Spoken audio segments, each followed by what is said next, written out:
മോനെ ഒരു അടിപൊളി MCQ ആയിട്ടാണ് സാർ വന്നിട്ടുള്ളത്, അതും ട്രിഗ്നോമെട്രി, ത്രികോണമിതി. യെസ്, ഇവിടെ ഒരു ട്രയാങ്കിൾ കൊടുത്തിട്ടുണ്ട്. ട്രയാങ്കിളിന്റെ ആംഗിൾ ഒന്ന് 60 ഡിഗ്രി ആണ്, ഒന്ന് എന്താണ് 90 ഡിഗ്രി ആണ്. അങ്ങനെയാണെങ്കിൽ ഇവിടെയുള്ള ആംഗിൾ എത്രയാണ് വരിക? ഇവിടെയുള്ള ആംഗിൾ എത്രയാണ് വരിക? 30 ഡിഗ്രി. ഡൗട്ട് ഉണ്ടോ? ഇങ്ങനെ കണ്ടു കഴിഞ്ഞാൽ നമ്മുടെ മനസ്സിലേക്ക് വരണം എന്താ?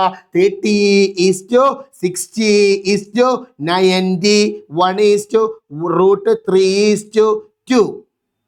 ഇവിടെ മക്കളെ ഇത് ശ്രദ്ധിച്ചു നോക്കിയേ, 60യുടെ ഓപ്പോസിറ്റ് ആരുണ്ട്? 60യുടെ ഓപ്പോസിറ്റ് 6 ഉണ്ട്. അങ്ങനെയാണെങ്കിൽ മക്കളെ എന്റെ ചോദ്യം എന്താ? ഇവിടെ എന്താ ചോദിച്ചിരിക്കുന്നത്? ഷോർട്ടസ്റ്റ് സൈഡ്, അതായത് 30 ഡിഗ്രിയുടെ ഓപ്പോസിറ്റ് ഉള്ള ഈ സൈഡ് കണ്ടുപിടിക്കാനാ പറഞ്ഞത്. എങ്ങനെയാടാ കണ്ടുപിടിക്കുക? യെസ്, നമ്മൾ പഠിച്ചൊരു ട്രിക്ക് ഉണ്ട്. എന്തായിരുന്നു? 6 ഡിവൈഡഡ് ബൈ അതിന്റെ റേഷ്യോ ആയിട്ടുള്ള √3. 6 ഡിവൈഡഡ് ബൈ അതിന്റെ റേഷ്യോ, അതിന്റെ നേരെ മുകളിലുള്ള റേഷ്യോ ആയിട്ടുള്ള √3 കൊണ്ട് ഡിവൈഡ് ചെയ്യുന്നു ഇൻറ്റു 1. എന്തുകൊണ്ടാണ് ഇൻറ്റു 1 ചെയ്തത്? നമുക്ക് 30യുടെ റേഷ്യോ 1 ആണ്, അതിലേക്ക് മാറ്റേണ്ടത് കൊണ്ട് നമ്മൾ ഇൻറ്റു 1 ചെയ്തു. ദാറ്റ് ഈസ് ഈക്വൽ ടു 6 × 1 6 ആണ്, ബൈ √3. എടാ ബൈ √3 എന്ന് പറഞ്ഞാൽ നമ്മൾ എന്ത് ചെയ്യടാ? ഇൻറ്റു √3 ബൈ √3 ചെയ്യണം. ബൈ √2 ആണെങ്കിൽ നമ്മൾ എന്ത് ചെയ്യും?